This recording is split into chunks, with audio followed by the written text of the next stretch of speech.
அருள்மிகு ஒப்பில்லாத அம்மன் திருக்கோயில்.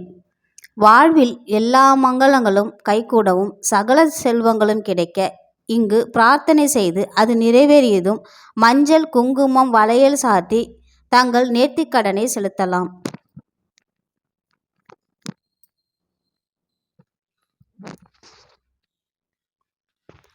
அருள்மிகு மாசாணியம்மன் திருக்கோயில்.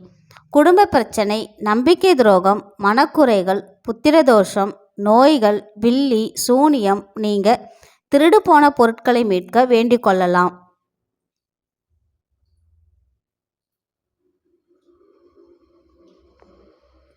அருள்மிகு கோணியம்மன் திருக்கோயில்.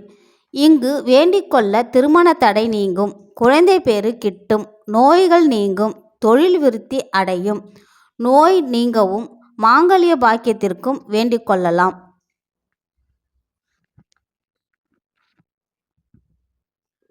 அருள்மிகு தில்லை காளி திருக்கோயில்.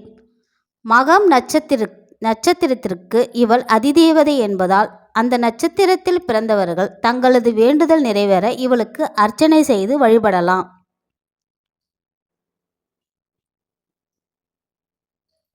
அருள்மிகு கல்யாண காமாட்சி அம்மன் திருக்கோயில்.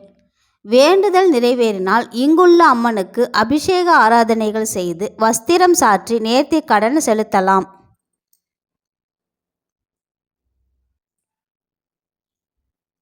அருள்மிகு கோட்டை மாரியம்மன் திருக்கோயில்.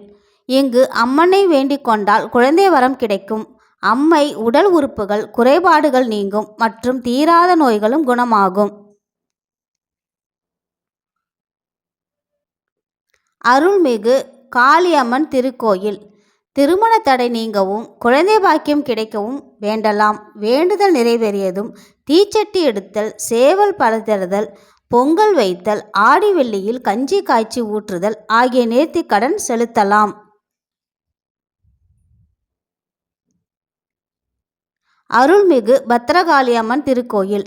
வேண்டும் பிரார்த்தனைகள் அனைத்தும் நிறைவேறும். வேண்டுதல் நிறைவேறியதும் கிடா வெட்டுதல், சேவல் விடுதல், எடைக்கு எடை நாணயம், துலாபாரம் வழங்கல் உள்ளிட்ட நேர்த்திக்கடன்களை செலுத்தலாம். அருள்மிகு பெரிய மாரியம்மன் திருக்கோயில். இக்கோவிலில் வெப்பு சம்பந்தமான அம்மை கொப்புளம் போன்ற நோய்கள் வராமல் பிரார்த்தனை செய்தால் நோய் குணமாகும். பிள்ளையில்லா குறை தீரவும் கைமேல் பலன் கிடைக்கவும் அம்மனை தொடர்ந்து வெள்ளிக்கிழமையில் அர்ச்சனை செய்து வழிபடலாம். சுவாமி அம்பாளுக்கு அபிஷேகம் செய்தும் வஸ்திரம் அணிவித்தும் நேர்த்திக்கடன் நிறைவேற்றலாம்.